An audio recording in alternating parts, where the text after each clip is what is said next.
Hey guys, it's kind of snowing out here. It's not too bad, but we're still getting some snow in mid-March here.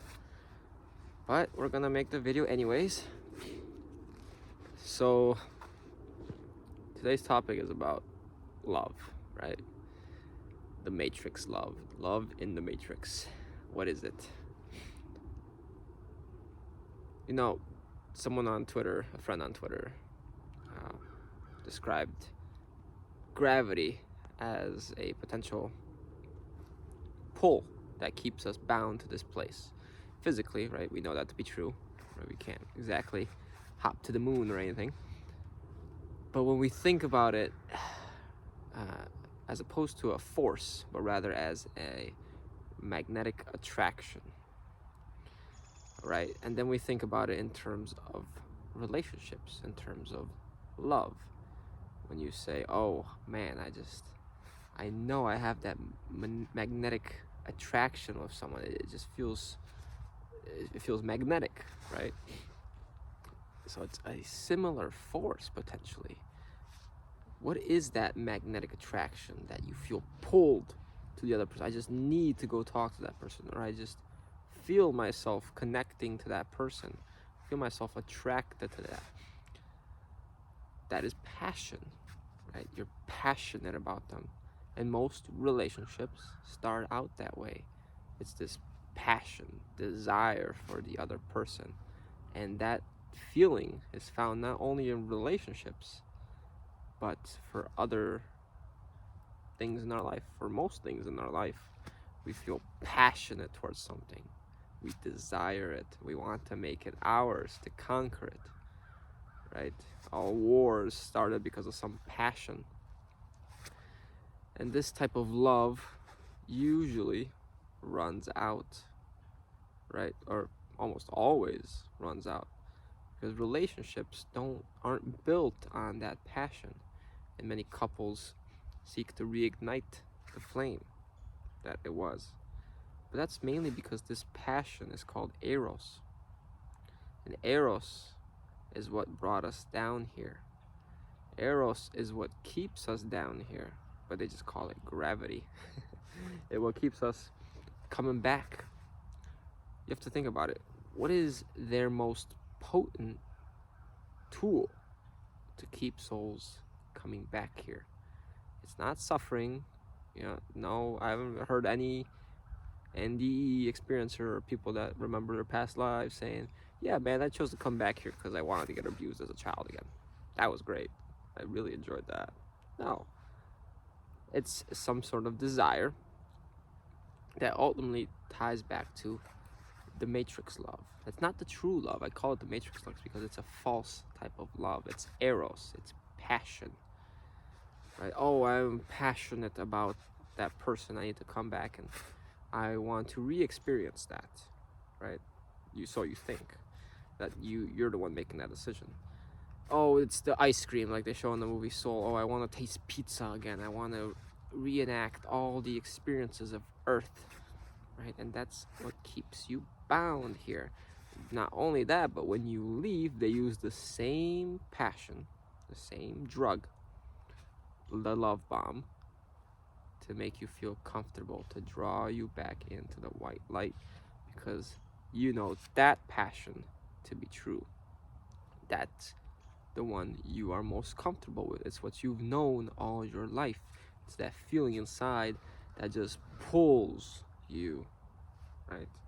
And when we get involved so passionately, so emotionally, we stop thinking, right? Just ask any man when the sex drive gets them going, right? They stop thinking, or a woman for that matter.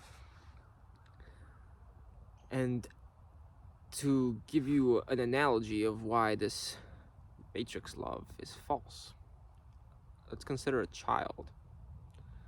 Child has all of these organic toys, these natural toys that he or she has been playing with thus far, and he's known them, right? He's known them to be fun.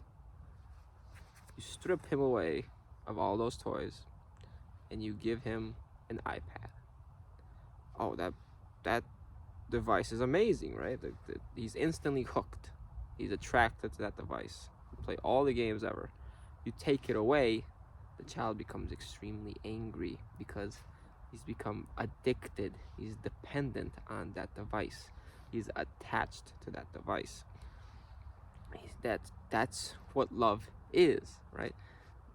One of their biggest tools here is heartbreak.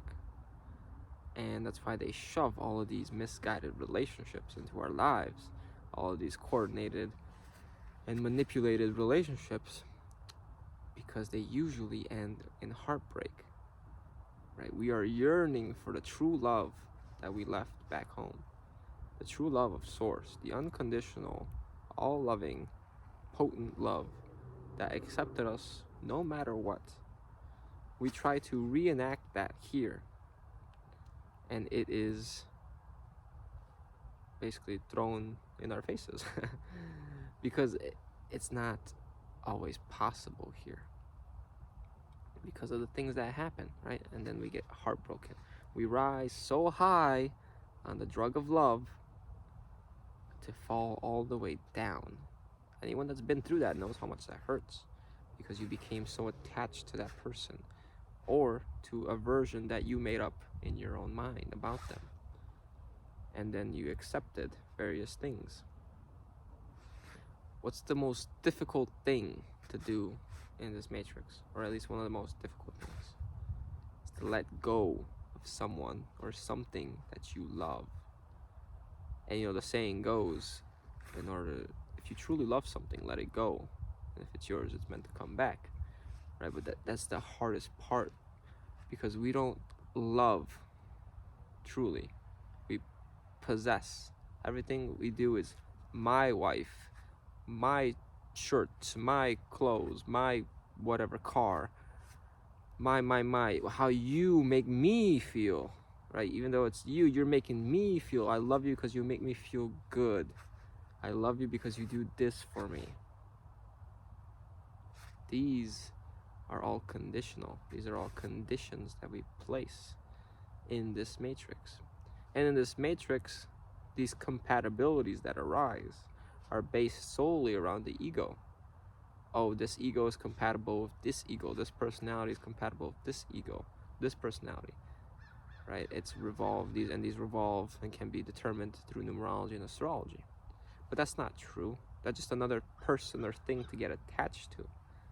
And when you leave this world and you have that memory embedded within you, and you have that attachment still present, how much more difficult do you think it is to let go of it then, when you have no way of working out that energy, when you just have a mindless desire to chase and to re-experience that? And I'll get more into this regarding what happens after death once I continue my research, with things like the Book of the Dead and various movies that try to depict this. But love is really what keeps us here. It's that love. Because when you fall in love, you fall from something higher. Right? We're falling into the earth, and we become attached to it. We become in love with the earthly desires, with the earthly realm, because we've fallen in love, and we created a trauma bond. Now all of a sudden, we think we are love, and everything else needs to be saved because we are so loving, right? How arrogant is that? The whole New Age conditioning is full of arrogance, thinking, oh, I've done the work, oh, I've become love, or I've become a higher positive frequency, I chose the positive path. So that means I need to fight the negative, or I need to save those that are being burdened by the negative. And we consider that love. Is it though? Is it love to help someone that isn't asking for your help? Is it love to help someone and deprive them of the experience of learning how to do a particular thing? If you would never help them, finally they may have decided, hey, let me try something different.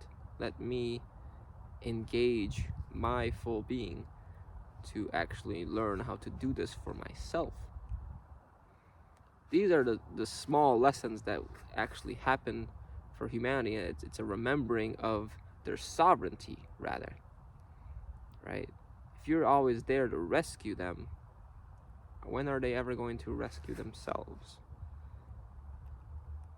And if you can truly manage to find a relationship down here in which you are free of all attachment to that person, if you can finally manage to establish a relationship in which you may be aware of these desires, yet you do not let them dominate you, and you can fully experience that other person, then, God bless you. Found something beautiful, potentially. But you have to be aware that, would you be willing, of this question of whether you'd be willing to let go of that thing or person at any moment, and that you would be perfectly okay? Can you be truly honest with yourself and say that? So sometimes it's easier to not have that thing, to not have that relationship, because then you just fall into this mundane idea, and you start leaving yourself behind. You start focusing on the other person, right? You start relaxing into mediocrity, in which, it's okay if, we do these little things now, even though it's against our authenticity as beings. It's all right if we get attached for just a little bit. It's all right if we fall into sexual depravity for just a little bit. And I'm guilty of it too. It happens to everyone. But you have to remember that it's that eros, the passion. People say follow your passion. Maybe follow it into your demise. Because every passion, like I mentioned in my other videos of the Matrix, what are you so passionate about? What are you so attracted towards? Rather, it's the lack of passion that would help you. That would help you be truly yourself and leave this place, if that's what I guess you can say your objective would be. And in this astral realm, these passions will come back to haunt you. These passions are what you can deem unrealized desires, right? And so then you may say, well, no, I must then realize these desires in this lifetime so that I can be free of them.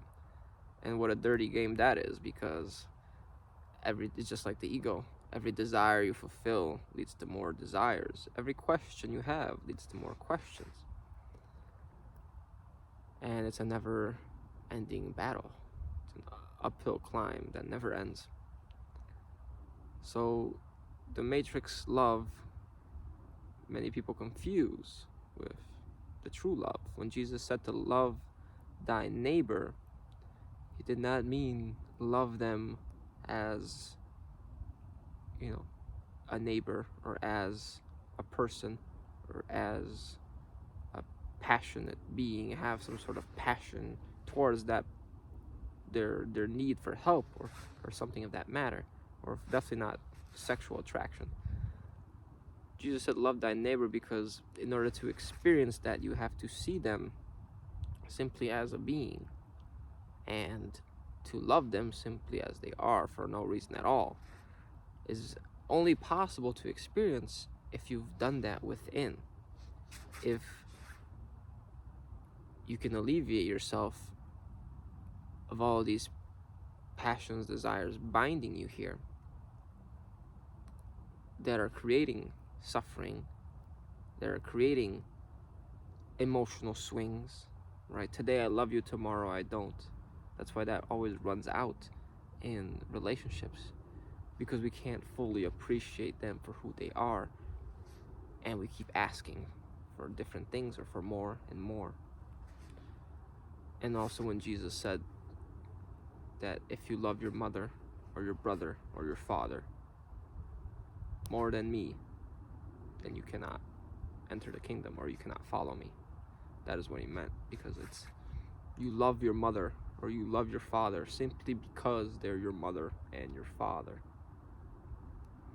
right? You were born into that. You were programmed to have an appreciation for your closest relationships, your closest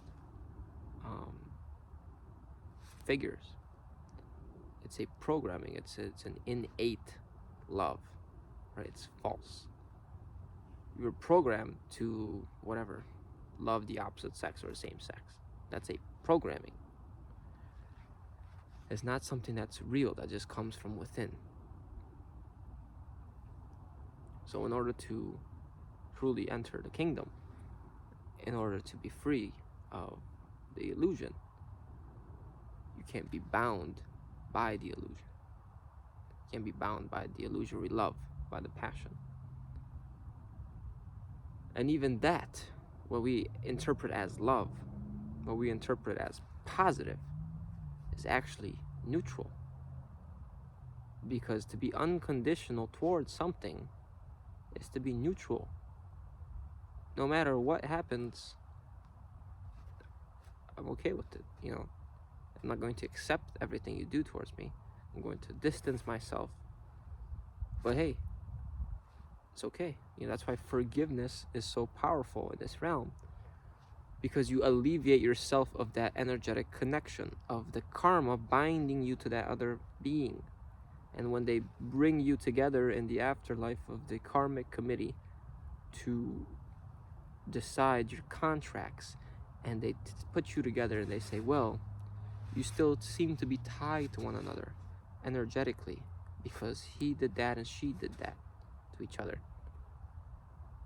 Yet through forgiveness, you nullify that energetic connection. You just say, I've made my peace with that.